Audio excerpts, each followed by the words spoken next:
हज़रत अली अलैहिस्सलाम ने फरमाया, सकून कामयाबी इन दो ही तरीके से है, या सब कुछ अल्लाह के लिए छोड़ दो या फिर सब कुछ अल्लाह पर छोड़ दो। हज़रत अली ने फरमाया, जो शख्स बेबसी के वक्त 5 बार या रब्बा ना कहे, अल्लाह पाक से वो जो मांगता है अल्लाह उसे अता करता है। हज़रत अली ने फरमाया, तुम नमाज फ़जर कायम करो, अल्लाह तुम पर पूरा दिन अपनी रहमत कायम करेगा।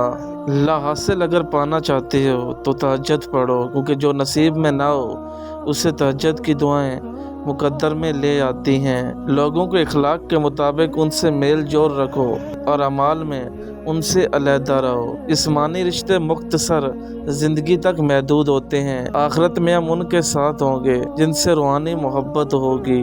जिस घर में ये 3 चीज़ें हो वहाँ रिस्क कभी ख़त्म नहीं होता, हमेशा बढ़ता रहता है। जिस घर में सारे नमाजी सुबह कुरान पढ़ते हैं और मेहनत करते हैं।